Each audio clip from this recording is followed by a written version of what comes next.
আজকের এই ক্লাসে আমরা আলোচনা করব ক্লাস 7-এর বাংলা বিষয় নিয়ে। সামনেই তোমাদের প্রথম পর্যায়ক্রমিক মূল্যায়ন। সেই মূল্যায়নে থাকা বাংলা বিষয়ের সহায়ক পাঠ মাকু। এই গল্পটি থেকে তোমাদের সামনের পরীক্ষায় অন্তত 2টি ছোট প্রশ্নের উত্তর করতে হবে। সেই রকমই অতি গুরুত্বপূর্ণ 25টি ছোট প্রশ্ন ও উত্তর নিয়ে আজকে আমি তোমাদের সামনে এসেছি। এই প্রশ্ন উত্তরগুলি তোমাদের সামনের পরীক্ষার জন্য খুবই গুরুত্বপূর্ণ, তাই খুব ভালোভাবে মন দিয়ে এই প্রশ্ন উত্তরগুলি তোমরা দেখো এবং বাড়িতে তৈরি করো। তাহলে চলো দেখে নিই প্রশ্ন উত্তরগুলি। সংক্ষিপ্ত উত্তরধর্মী প্রশ্নাবলী। এই প্রশ্নগুলির প্রত্যেকটির মান 1 নম্বর করে। প্রথম প্রশ্ন, আম্মা সোনা টিয়াকে কালিয়ার বনে যেতে দিতে চাননি কেন? উত্তর, কালিয়ার বন থেকে কেউ কখনো সম্পূর্ণ সুস্থ অবস্থায় ফিরে আসে না, তাই আম্মা সোনা ও টিয়াকে কালিয়ার বনে যেতে দিতে চাননি। 2 নম্বর প্রশ্ন, কালিয়ার বন কোথায় ছিল? উত্তর, সোনাটিয়াদের গ্রামের প্রান্তে ছিল কালিয়ার বন। 3 নম্বর প্রশ্ন, সোনাটিয়া কেন কালিয়ার বনে গিয়েছিল? উত্তর, সোনাটিয়া দুটো নতুন প্যাঁ প্যাঁ পুতুল কেনার জন্য কালিয়ার বনে গিয়েছিল। 4 নম্বর প্রশ্ন, কালিয়ার বনে যাওয়ার সময় সোনাটিয়া কি সঙ্গে নিয়েছিল?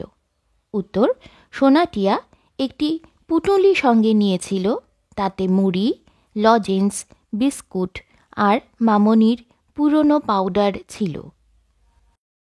5 নম্বর প্রশ্ন, সোনাটিয়া চলে গেলে আম্মা কি করেছিল? উত্তর, সোনাটিয়া চলে গেলে আম্মা ভাঙা গলায় সমানে চেঁচাতে চেঁচাতে সোনাটিয়ার উদ্দেশ্যে সতর্কবাণী বলতে শুরু করেছিল। 6 নম্বর প্রশ্ন, কালিয়ার বনের পথে সোনাটিয়ার সঙ্গে কার সাক্ষাৎ হয়েছিল? উত্তর, কালিয়ার বনের পথে সোনাটিয়ার সঙ্গে ঘড়িওয়ালার দেখা হয়েছিল। 7 নম্বর প্রশ্ন, ঘড়িওয়ালা সোনাটিয়াকে কালিয়ার বনে কিসের খোঁজ নিতে বলেছিল? উত্তর, ঘড়িওয়ালা সোনাটিয়াকে কালিয়ার বনে মাকুর খোঁজ নিতে বলেছিল। 8 নম্বর প্রশ্ন, মাকুকে নিয়ে ঘড়িওয়ালার কি স্বাদ ছিল? উত্তর, ঘড়িওয়ালার স্বাদ ছিল নেটো মাস্টারের সার্কাস পার্টিতে সে আর মাকু মিলে খেলা দেখিয়ে উপার্জন করবে, তাহলে তাদের আর দুঃখ থাকবে না।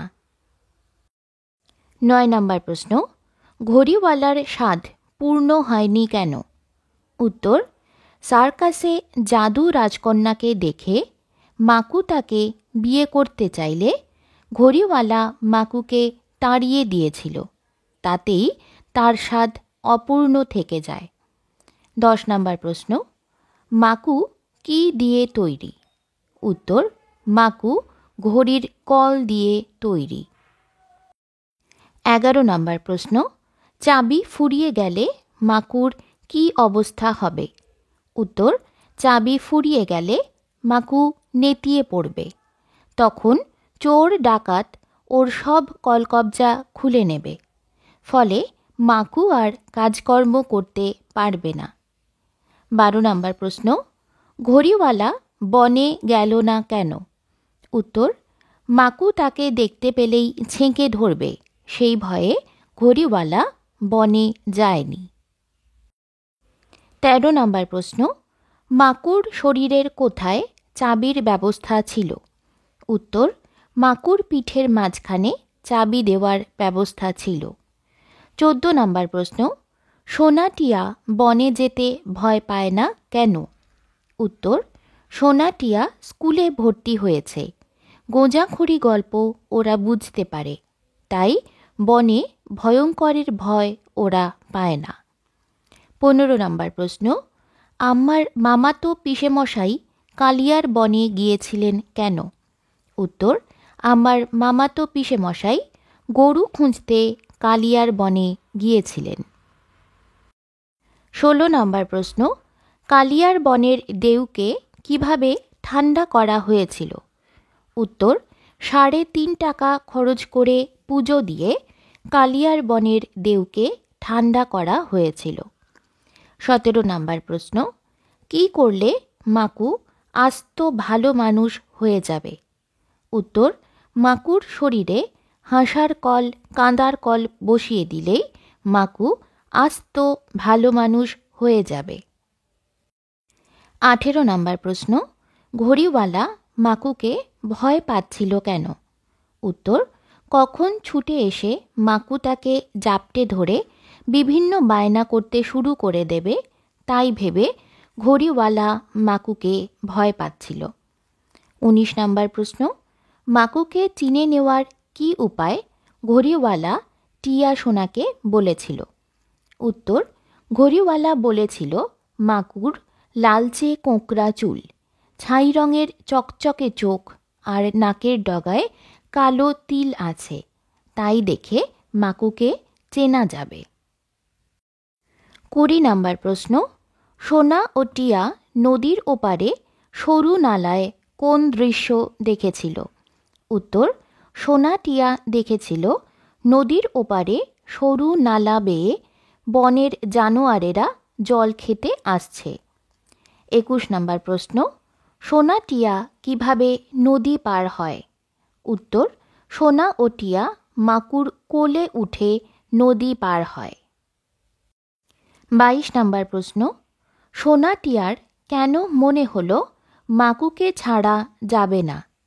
উত্তর, মাকুর চাবি ফুরিয়ে গেলে দুষ্ট লোক তার কলকবজা খুলে নিয়ে যাবে, তাহলে ঘড়িওয়ালা মাকুকে দিয়ে খেলা দেখিয়ে বড়লোক হতে পারবে না, তাই সোনা টিয়ার মনে হলো মাকুকে ছাড়া যাবে না। 23 নম্বর, সং কে? উত্তর, সং হল সার্কাস দলের একজন সদস্য, সে বিভিন্ন ঢঙে সেজে সার্কাসে খেলা দেখায়। 24 নম্বর প্রশ্ন, সংকে সোনা টিয়া প্রথমে কেমন অবস্থায় দেখেছিল? উত্তর, সং নদীর পাড়ের নালায় জানোয়ারদের জল খাওয়াতে নিয়ে আসছিল, তার হাতে ছিল একটি রংচঙে লাঠি, আর সং আধখানা লাল আধখানা নীল পোশাক পরেছিল। 25 নম্বর প্রশ্ন, সরাইখানায় কিভাবে খাবার পাওয়া যায়? উত্তর, সরাইখানায় নগদ পয়সা দিয়ে খাবার পাওয়া যায়।